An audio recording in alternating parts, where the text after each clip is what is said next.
یہ صدائے حریت جموں کشمیر ہے، پیش خدمت ہے خصوصی اپڈیٹ۔ غیر قانونی طور پر بھارت کے زیر قبضہ جموں کشمیر میں بھارتی فوجیوں نے اپنی ریاستی دہشت گردی کی تازہ کارروائی کے دوران ضلع راجوری میں 2 کشمیری نوجوانوں کو شہید کر دیا۔ کل جماعتی حریت کانفرنس نے 5 اگست کو یوم سیاہ منانے پر مقبوضہ علاقے کے آزادی پسند لوگوں کا شکریہ ادا کیا ہے۔ حریت کانفرنس کے ورکنگ وائس چیئرمین گلا احمد گلزار نے حریت کی طرف سے جاری کیے گئے پروگرام کو بھرپور طریقے سے کامیاب بنانے کے لیے آزاد جموں کشمیر کے لوگوں، مختلف ملکوں میں رہنے والے کشمیریوں، پاکستانی عوام، حکومت پاکستان، خاص طور پر وزیر اعظم عمران خان کا بھی شکریہ ادا کیا۔ انہوں نے کہا کہ جب تک پاکستان اور اس کے عوام اخلاقی، سیاسی اور سفارتی محاذوں پر کشمیریوں کی حمایت کرتے رہیں گے، وہ اپنی مزاحمت کو منطقی انجام تک پہنچانے میں کبھی تنہائی محسوس نہیں کریں گے۔ جنوبی افریقہ کے رہنماؤں مانڈلا منڈیلا اور پرنس دلامنی نے 5 اگست بروز جمعرات کو دنیا بھر میں منائے گئے یوم استحصال کے موقع پہ بھارت کے غیر قانونی زیر تسلط جموں کشمیر کے مظلوم عوام سے اظہار یکجہتی کیا ہے۔ انہوں نے کشمیریوں کی اپنے حق خود ارادیت کے حصول کی جدوجہد کی مکمل حمایت کا اعلان کرتے ہوئے کہا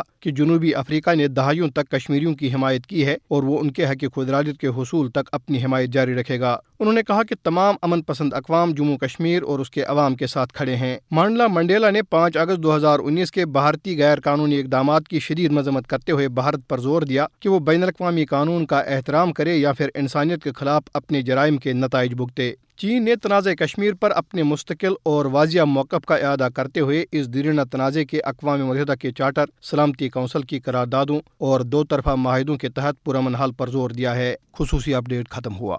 جنوبی بھارتی ریاست کرناٹک کے شہر بنگلور، جسے بنگلورو بھی کہا جاتا ہے، میں پولیس حراست کے دوران ایک غیر ملکی افریقی طالب علم کی ہلاکت نے بھارتی پولیس کے غیر ملکیوں سے روا سلوک پر بڑے سوالات کھڑے کر دیے ہیں۔ بھارتی پولیس جو ہندی معاشرے کے کمزور طبقات کو پہلے ہی اپنی درستی کا نشانہ بناتی ہے، اب غیر ملکیوں کو بھی نشانہ بنانے لگی ہے۔ کانگو جیسے غریب افریقی ملک کے شہری کی بھارتی پولیس کی حراست میں ہلاکت نے ایک کوہرام مچا دیا ہے۔ کانگو کا طالب علم جو علمالو، جسے اطلاعات کے مطابق غلط طور پر حراست میں لیا گیا اور دوران حراست تشدد کے باعث اس کی موت واقع ہو گئی۔ اگرچہ پولیس نے روایتی انداز سے اسے دل کا دورہ کہہ کر بات ٹالنے کی پوری کوشش کی ہے، مگر اس نے جلتی پر تیل کا کام کیا اور بنگلور میں اس واقعے کے خلاف زبردست احتجاج شروع ہو گیا، جس میں اب تک کئی افریقی زخمی بھی ہوئے ہیں۔ بھارت میں افریقی ممالک کے شہریوں کا کہنا ہے کہ بھارتی پولیس ان کے خلاف نسلی تعصب کا مظاہرہ کرتی ہے، انہیں ہراساں بھی کیا جاتا ہے اور پہلے بھی اس طرح کے کئی واقعات دہرائے جا چکے ہیں۔ افریقی شہریوں کا یہ کہنا ہے کہ پولیس ان کے ساتھ روزانہ